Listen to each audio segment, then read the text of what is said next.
some point in the life of your security system, you may have to replace the batteries in your door contacts. Your door contact is equipped with a low battery technology that will send a low battery signal to your keypad to alert you before the battery gets too low.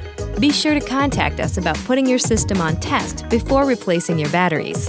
Your door contacts are made to remain closed tight, but are also simple to open when needed.